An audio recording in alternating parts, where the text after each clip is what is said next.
Bonjour et bienvenue au message lumière de la famille Myriam.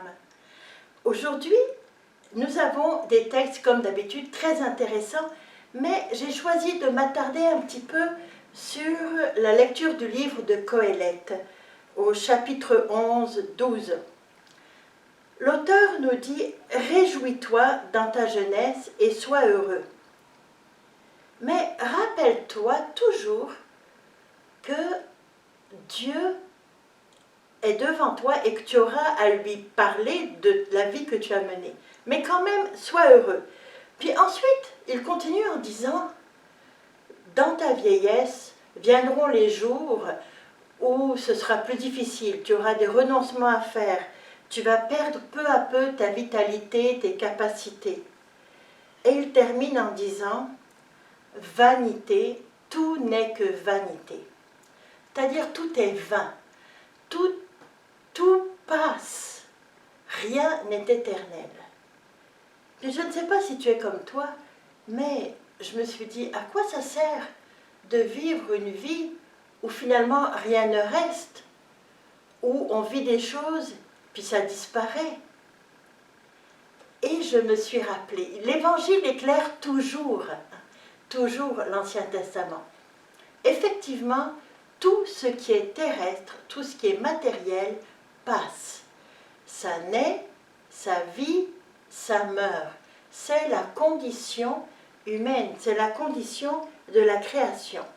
Par contre, il y a un endroit où tout est éternel, c'est dans le cœur de Dieu.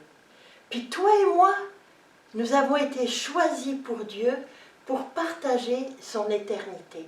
L'être humain a été choisi par Dieu pour partager à travers toutes les choses terrestres.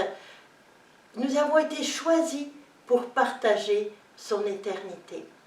Alors, peut-être que c'est un petit peu contradictoire, mais ce que je comprends dans cette lecture, je comprends ce que me disait un peu, ce que nous dit saint Paul. Tout vous appartient.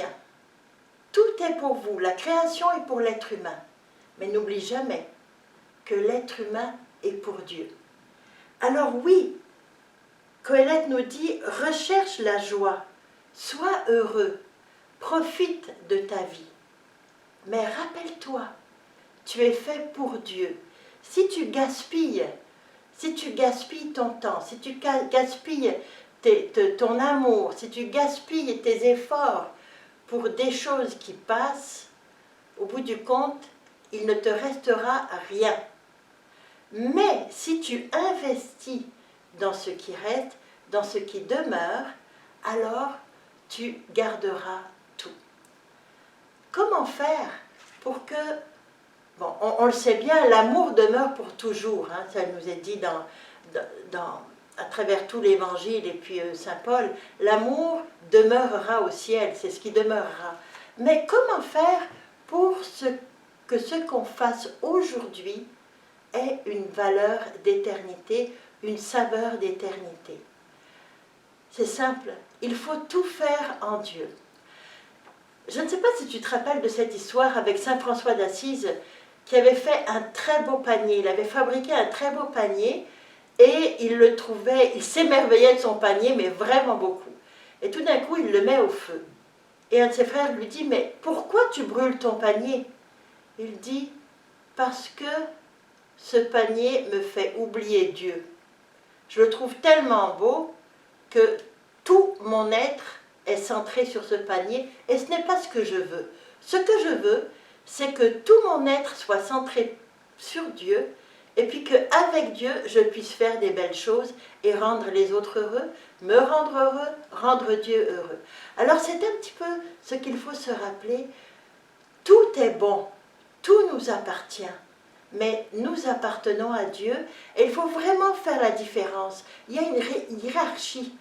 Il y a des choses qui sont intéressantes, agréables, il y a des choses qui sont nécessaires, il y a des choses qui sont belles, mais au-dessus de tout cela, il y a Dieu et notre relation à Dieu qui est la seule chose qui demeure. Tu me diras, oui, c'est des belles paroles, mais comment faire dans la vie de tous les jours? Et notre fondatrice, Sœur Jeanne, nous disait, si tu veux faire de grandes choses, fais-le simplement et petit à petit. Travaille ton petit plus dans chaque relation, dans chaque moment présent. D'abord, sois attentif au moment présent que tu vis. Ne reste pas coincé dans le passé ou dans le futur qui n'est pas encore arrivé, mais ce qui t'arrive en ce moment. Puis ce qui t'arrive en ce moment, mets-y donc un petit plus d'amour, un petit plus de patience, un petit plus de joie, un petit plus de... Au choix, tu peux chercher quel sera ton petit plus. Puis le petit plus, c'est peut-être durer 5 secondes dans une patience un peu plus grande. Essayer un petit plus de maîtriser son caractère un petit peu plus longtemps. De faire un petit effort de maîtrise de soi à la table ou des fois dans des conversations qui ne sont pas toujours très heureuses. Un petit plus, accorder un sourire quand je n'ai pas trop envie de sourire. Un petit plus pour rendre le monde plus beau. Rendre le monde plus beau, ça rend mon cœur plus beau, ça rend les autres heureux et ça rend Dieu très heureux. Alors, c'est ce que je voudrais t'inviter à faire. Un petit plus d'amour pour Dieu, pour toi et pour les autres dans le moment présent. Je te souhaite de passer une très très belle journée et au revoir et à demain. N'oublie pas d'être heureux aujourd'hui.